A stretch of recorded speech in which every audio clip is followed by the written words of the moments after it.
Hi, everybody, and welcome back to Soul Speak with Jenny Israel. This is your Soul Tribe Saturday, and I'm very excited to introduce a friend of mine. Her name is Jennifer Kelly. She is a certified health coach and the founder of Feeding Your Life. And she's also a Kundalini yoga instructor. And I wanted to get together with Jennifer today to talk to you a little bit about food as medicine and the power of the things that you are choosing to put into your body. And I think that it becomes even more important now than ever, coming out of the year that we just came out of, and the new challenges that we're facing inside of our lives, different levels of stress, different viruses and airborne bacterias in the world, really trying to place focus on our bodies in potentially a way that you never have before. And I know that for those of you who've been listening to me, I've been putting a lot of focus on getting in your body. And the importance of this inside of this year in particular is we've been discussing from a planetary perspective the energy of the age of Aquarius and the different kinds of energies and vibrations that we are coming in contact with now are very, very mental. They're all about the intellect. They're all about the head. They're all about collecting information. There's a lot of head stuff going on. Aquarius is an air sign. And so we're getting a lot of this air energy coming into our lives. And in order to stay balanced, we have to look at how can we balance our bodies through the tools we have at hand. And our diet and our nutrition is a huge part that I think we often take for granted and aren't giving it the attention that it truly needs. So, some of the other things that I've been talking about along the way are the ability to get grounded and stay grounded, to be able to balance our adrenals, that keeping our adrenals calm and neutral will also support our immune system. And so Jennifer's going to help us today by talking a little bit about all of these things, her ideas around food as a natural tool for us to keep our energy grounded, and how that ripple effect kind of comes out to these other areas. I want her to start though by telling you a little bit about herself and her own story, why she started this journey, why she is so passionate about this, and what brought her here. So Jen, tell us a little bit about that. Sure, yeah. Thanks so much for having me on your show today. I'm honored to be here and to share a little bit about food as medicine today. I did not always have a real solid understanding of food as medicine. I didn't grow up in sort of like a health nut household. Um, so when I was in my early 20s, I was diagnosed with an autoimmune condition. And I went to the doctor, and the doctor said, okay, well, you just have to take this medicine. And I said, well, you should know, doctor, that I don't really take good care of myself. I'm sure there's a lot I can do to improve my condition. I don't exercise. I never eat vegetables. I don't ever drink water. I was addicted to diet soda, fast food, takeout, whatever. And he didn't, in 1 second, he just said, it doesn't matter. Food doesn't matter. And I said, oh, okay. I didn't know. I didn't expect the doctor to say that. But for some reason, I just felt like I owed it to myself to try and make some changes. I knew there was a lot of things that I could do. And so I really didn't know where to start, but I made myself a smoothie. This is what the healthy people were doing in those days. It's like 20 years ago. And God knows what I put in there, but that's what I did. And it sort of got the ball rolling because I introduced that. And it really was probably the only real food I was eating at the time. And it really changed. Looking back, I could see that that was a very pivotal day, even that it just changed the whole course of my thinking and where my body was going. But it started me on strategy that I now share with my clients. So I added this one thing in, and then all day I was just walking around feeling like I was a total health nut, you know? I'm like, look what I'm doing. It's green and, whatever. And I was just feeling so good about myself. And I went to bed feeling like a superstar. And I just kept doing that. I just kept adding in the one thing at a time and really just feeling good about it. So eventually I found a functional medicine doctor, and he really taught me a lot about autoimmune and the role of self-care and the adrenals and the liver, and so within a couple of years, the way I was, applying this strategy to myself, I was able to get my auto body levels now down to undetectable and without medication, and that is rare. Anyone who is in the autoimmune world knows that is very rare. And it was really, really just with food and also with the mindset, of working toward my goal and keeping my head focused on what was going well and that sort of thing. And so eventually I switched careers and started my own business. And so I've been doing this for almost 12 years now, and sharing that same strategy with everybody that I work with. And the real like beauty is that I find like it's so different from most diet plans and wellness plans that are telling you have to give something up and, you know, make you feel bad about yourself and things like that.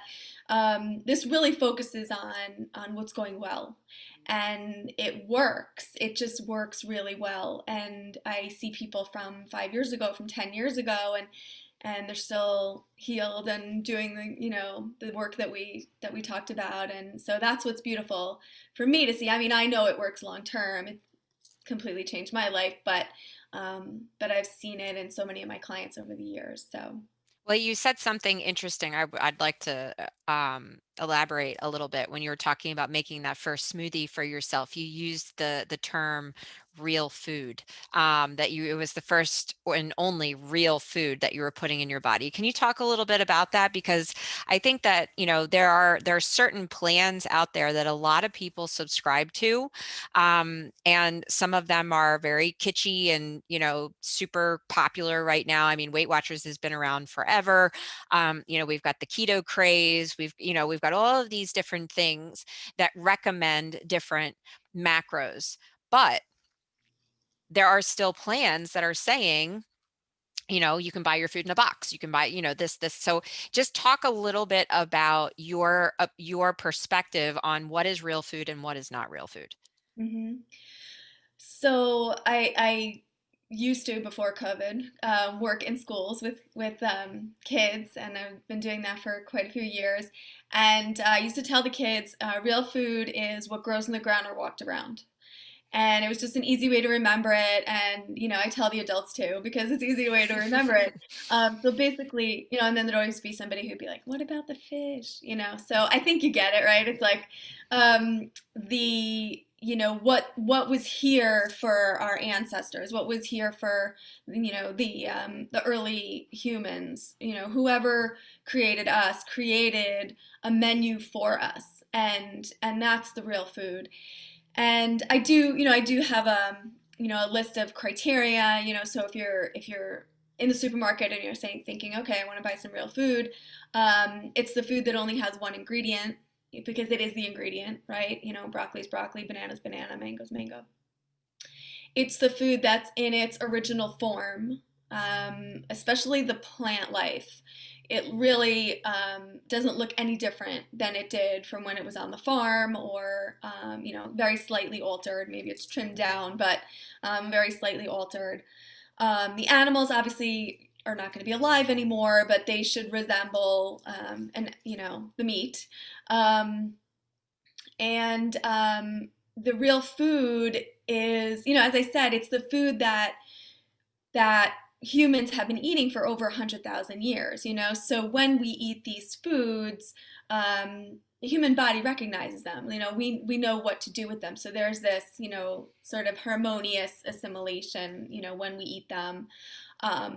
They they happen to have everything that humans need to thrive: vitamins, minerals, fiber, water, everything that our organ systems need, everything, you're talking about immune system, everything that we need for the systems to run can be found in the real food. And they come from the earth. That's where we come from, right? We forget that we're part of nature too. We're animals Mhm. running around on the planet just because we're inside so much. And but our ancestors, they lived outside with the animals. They worked outside. They slept outside. They're much more connected to where the food was coming from, for sure. And the food that's real, that is in that plant category. Obviously, as I said, the animals are not alive anymore, but the plants have the life force energy. And so, those of you, not I can't, those of you out there who can see auras, you can see the auras on the food, I'm sure too. But I always show, wait, I have it right here because it's like one of my favorite books. I always show this to the students because it's amazing if you could see the aura around. I mean, it's life force energy, we call it, around plants, but if you could see it, you might be more apt to, be attracted to it, right? So that's a daisy, right? So this is Kirlian photography, which captures the energy field around a living thing. And I'll just show you like a And food. what's the book called? Just so people who are Yeah. listening to the podcast can Hmm. go and check out those photos. Definitely. Yeah. So this is Kirlian photography, Kirlean. This is a kiwi. So I always think of like if the kiwis in the supermarket looked like that, you'd be like, oh, maybe I want a kiwi. Um, Eating for Beauty. Is it coming back up backwards, right? It's Mm. Eating for Beauty, David Wolf with an E. And these pictures I had seen when I was in nutrition school. He was one of the instructors, and he's showing us these pictures. This is a drop of olive oil, right? That's the life force. Oh my gosh. Olive oil. And he's showing us these pictures, and we're in a like an auditorium, huge auditorium. It's a movie screen, and he's showing us these slides. That's a goji berry, one So little for goji. those of you who are just listening on the podcast and aren't getting the visual through the YouTube, the pictures that Jennifer is showing basically look like deep underwater anemones, like the sea anemones that glow, that have what do they call that? There's the Oh, the bioluminescence. bioluminescence. Yes. So that's what these pictures look like, is like you're looking at a drop of olive oil and it looks like a sea anemone with It's bioluminescence. like lightning streaks coming That's out of so it. cool. Or like those balls that you touch Yeah, inside the science museums, that like the right. lightning, yeah. That's just so amazing. But I think that the life force part of it is so important, that I think a lot of people don't make that natural connection. Well, it was so impressive to me, when he showed these on the big screen. Um, and I was like really getting a little emotional, like this is the menu that's being offered to us, and we're just, no, I'll go to Wendy's, just we're missing it, and there was one point in the slideshow where he's doing one slide after next, and it got to a blank screen, and we thought it was like a mistake in the slideshow. So somebody yells out, "Can't see, next slide." And he goes, "No, no, that's cornflakes." Like black, no energy. And it's just so powerful to see the image. We are living beings, right? We want energy. To every all my clients complain, I need more energy. We want energy. We want to be able to be thriving through the day. And how many of us start our day with that like dead cardboard box energy, right? Versus throwing a handful of goji berries in your smoothie or your oatmeal or whatever, and starting the day with that powerful energy. So I do think that life force piece is something that's totally overlooked just because we can't see it. It's incredible because I mean there's a lot of people that I know that have started to make the connection. It's very interesting how we compartmentalize these things in in our brain, right? Because there's a lot of people that are starting this spiritual journey, this opening, looking at natural ways of health and these different things, and they're very naturally drawn to essential oils, or crystals are super fun, like all of these different ways that they can start integrating these alternative therapies into their lives. And they understand the science behind an essential oil, right? Like it's Right. literally the life force from the seed of the plant, yet they'll walk into the kitchen and crack open a protein bar, instead of actually getting the real plant that they're using through their essential oils. So it's a very interesting psychological breakthrough that needs to happen with this. And so inside of this idea of raising our vibration physically, emotionally, mentally, spiritually, through the things that we're actually feeding our body, and food as medicine, you were bringing up this idea around like what's been kind of moving through your head lately, inside of what you do. And the same thing that I've been talking about as far as staying grounded, being in your body, that you've been having the same kind of messages come in about how you're working with food and how you're working with your clients to keep them grounded.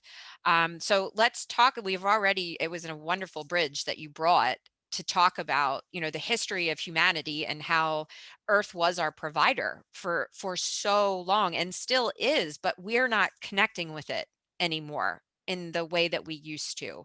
That there was this very synergistic relationship between the living things that were on the planet and the planet itself. And we've kind of gotten out of balance there, and bringing people kind of back to that, to reconnect with Mother Earth. And one of the simplest ways of doing that is through food, but not making that connection. So talk a little bit about what you've been chewing on. That was a funny way to say that. So what's been going on inside of your thought process, and these ideas that have been coming forward about grounding your clients with the food that they're eating. Hmm. I think coming off of the year that we just came off of, my the teachers that I was working with, that I used to be working with in school, now I was, zooming with them at home. So now they're home, they're managing work and family, and their kids are home, and there was a lot of overwhelm, in the clients that I was working with.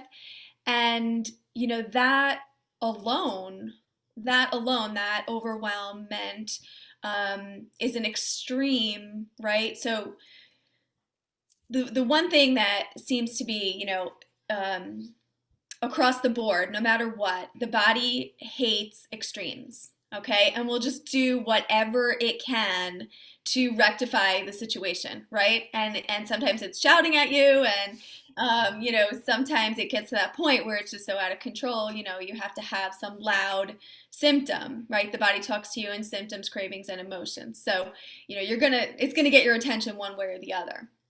So overwhelm is this,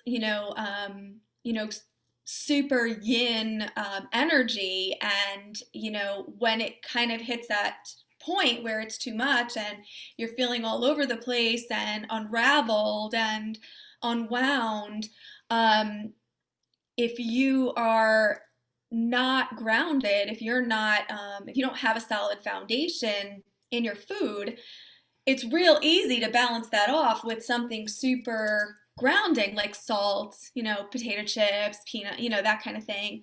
And so we were talking about that, about like how to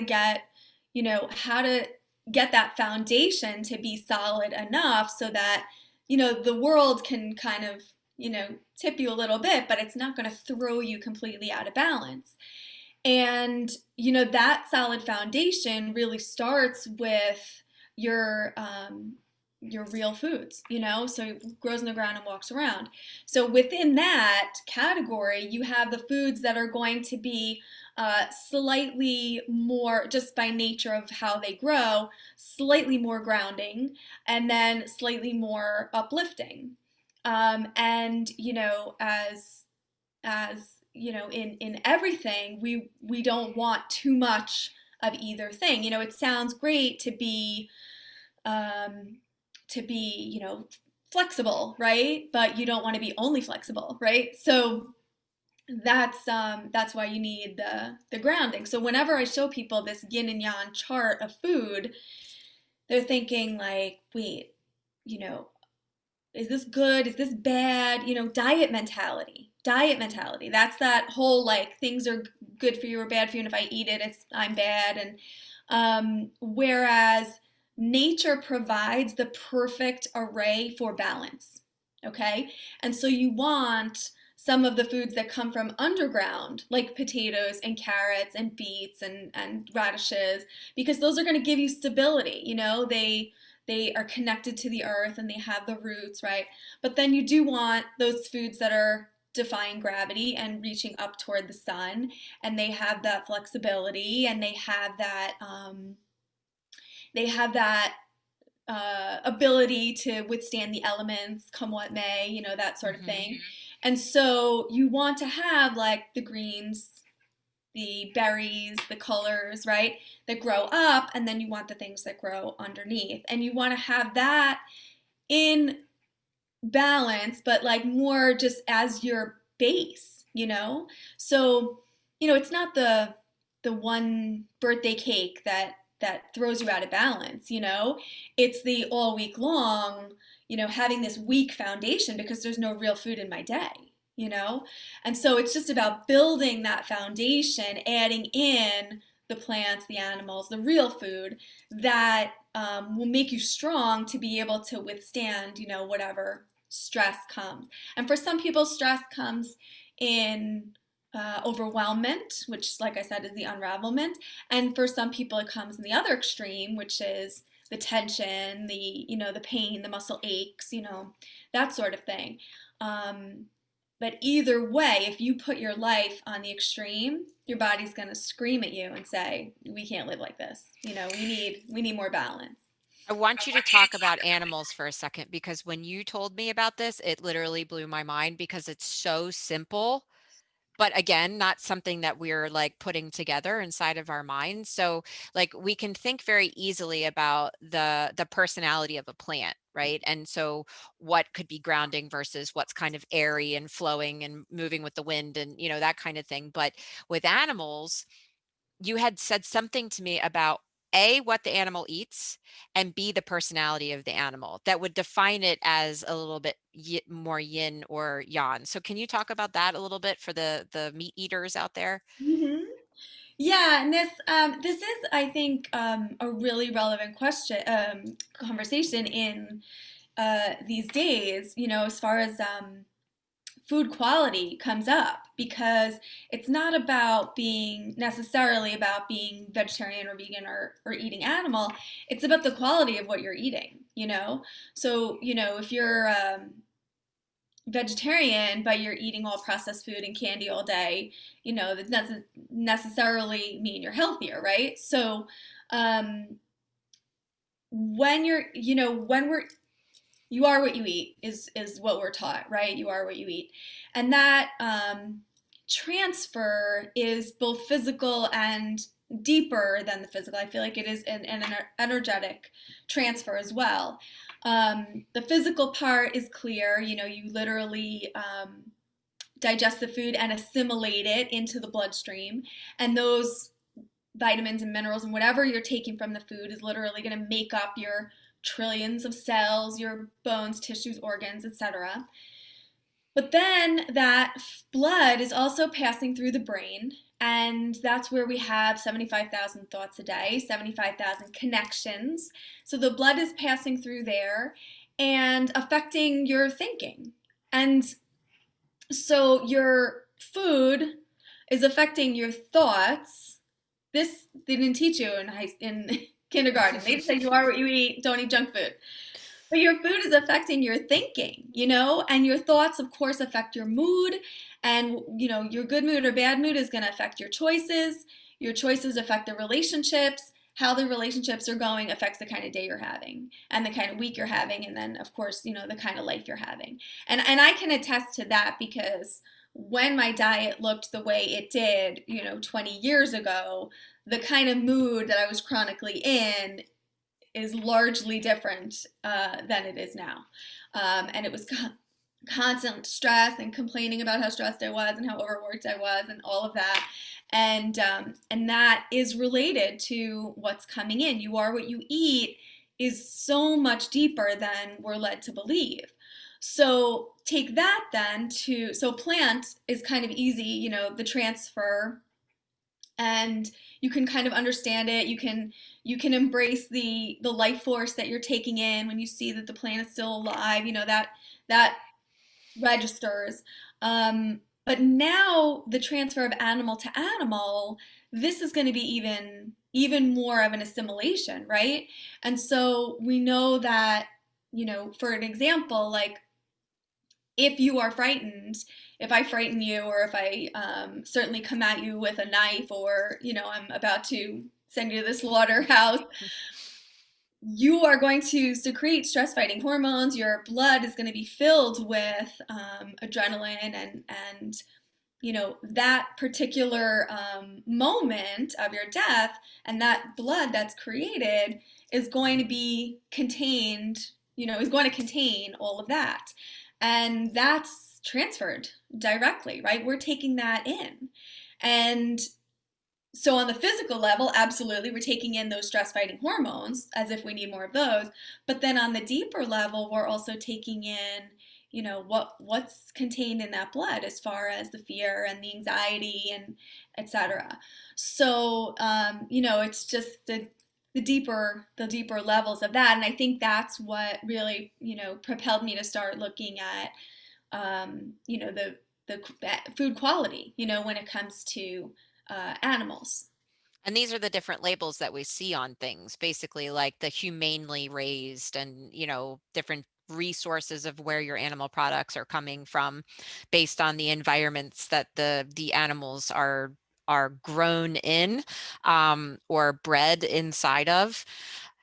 But there was something that you had said too, like that had never left my mind on personality basis of like, okay, well, if your kid is super frenetic and ripping around the house, like how much chicken is that kid eating? Like, is that the Yeah. personality of the chicken that you want the Yeah. child to have? Or do you want to give them a little bit more of like that fluidity of a fish just kind of calmly swimming through the ocean? Or, like that was very impactful for me. The visual of that, I never left me. And I do think about it, often, and especially when my kids are making their food selections based on like how ADHD is my child on any given day, and what food is going into his body to balance or support that.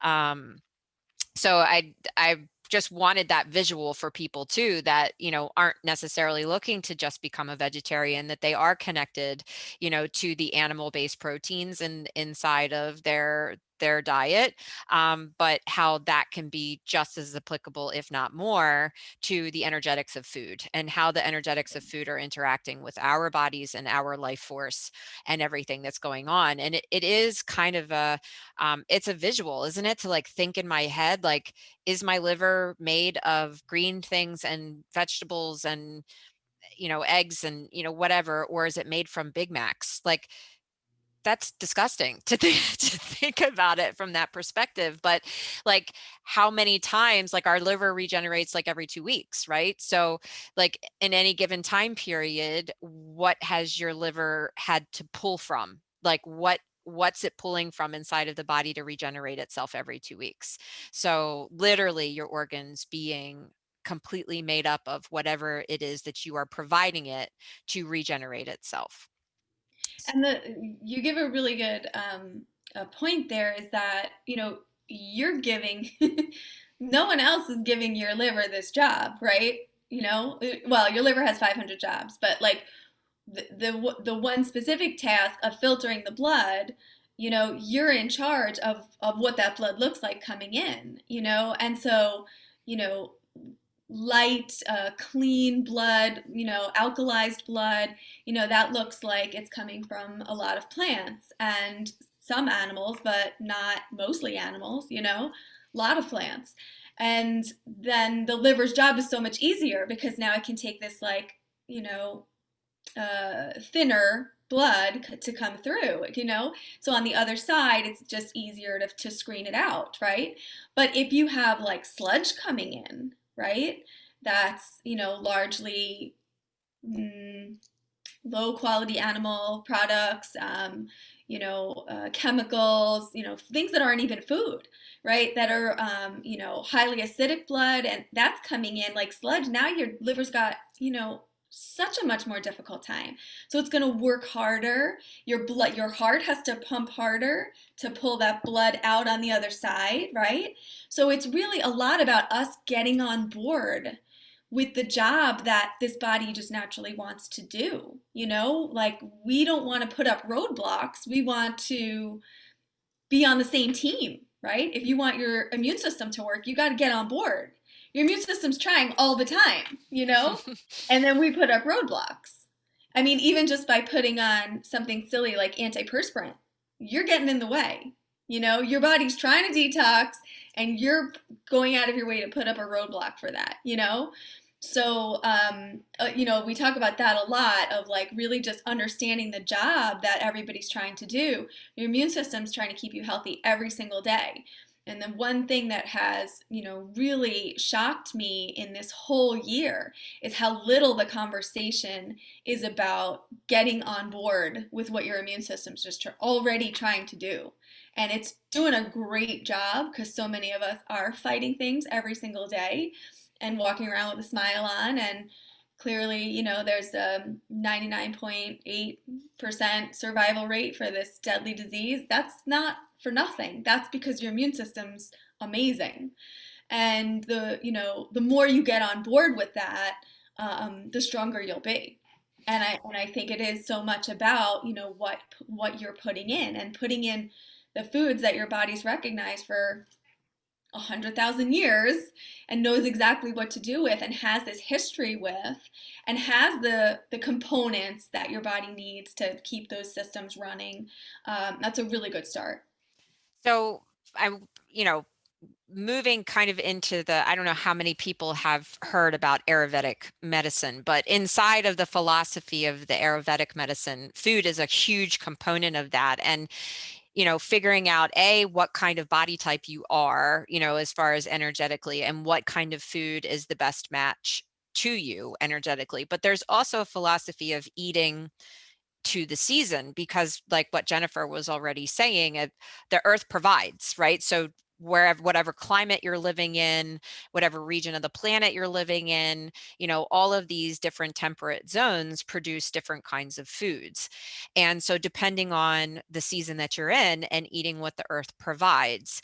So we're here where we are, in the United States, we're in the winter season. And so we get a lot of, right now, it's pretty easy to find the earth-based, like the rooted vegetables.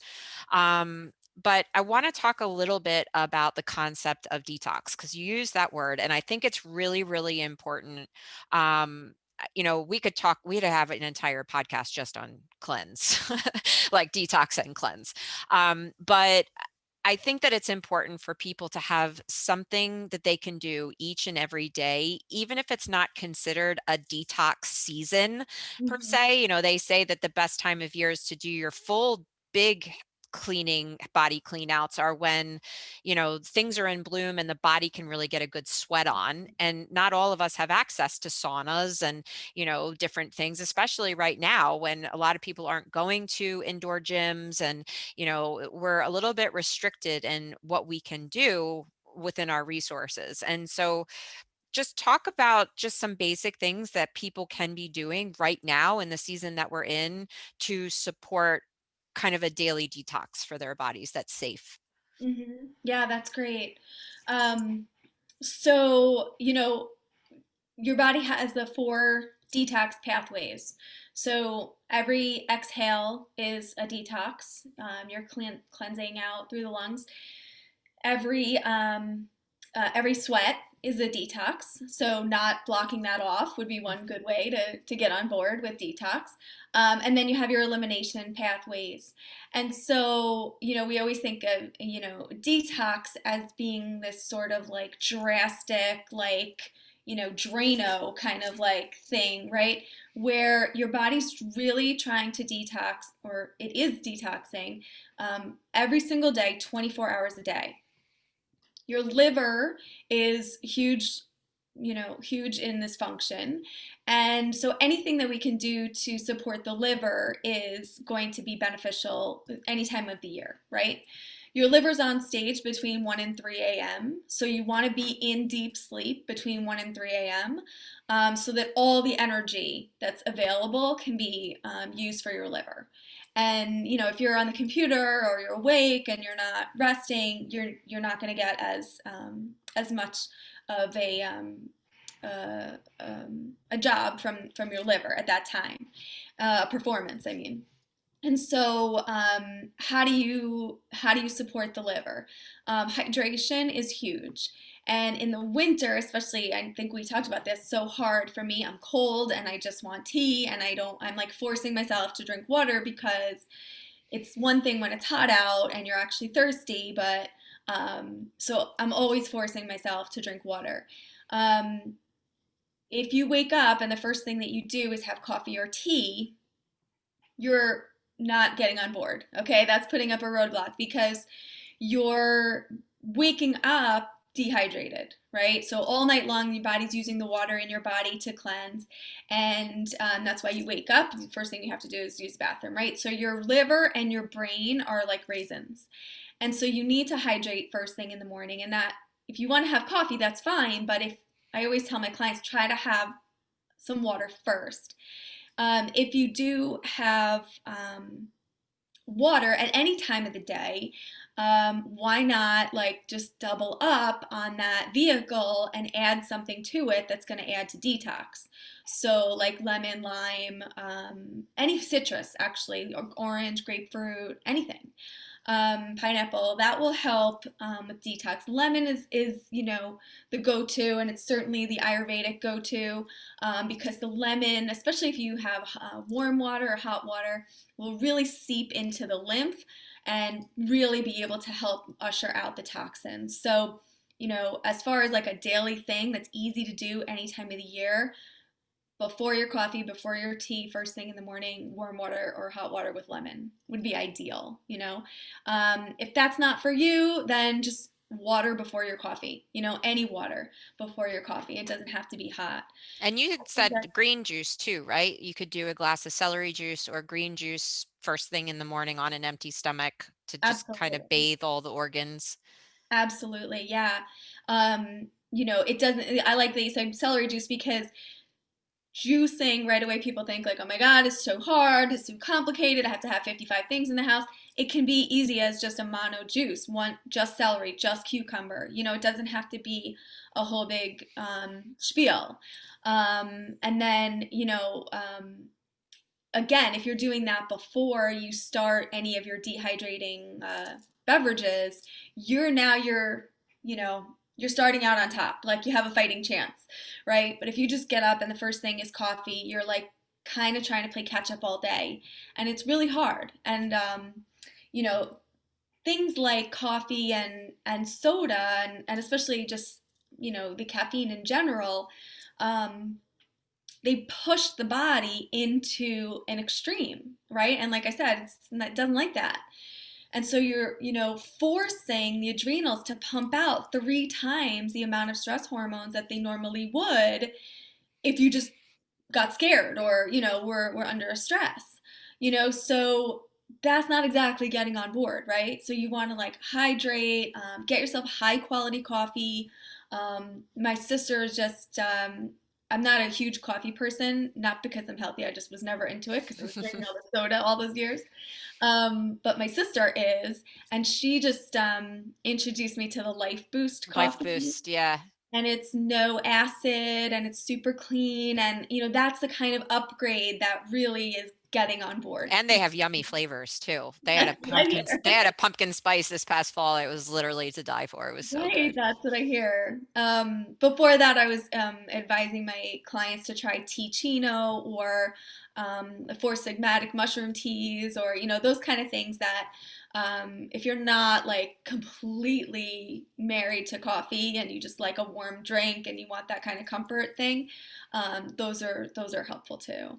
Um, but just to go along with what you were saying about eating with the seasons, that's getting on board with detox, right? Because you're um, you know, depending on where you live, but where we are, we're in this zone where it's cold out and you're not getting, a lot of fresh berries or, whatever.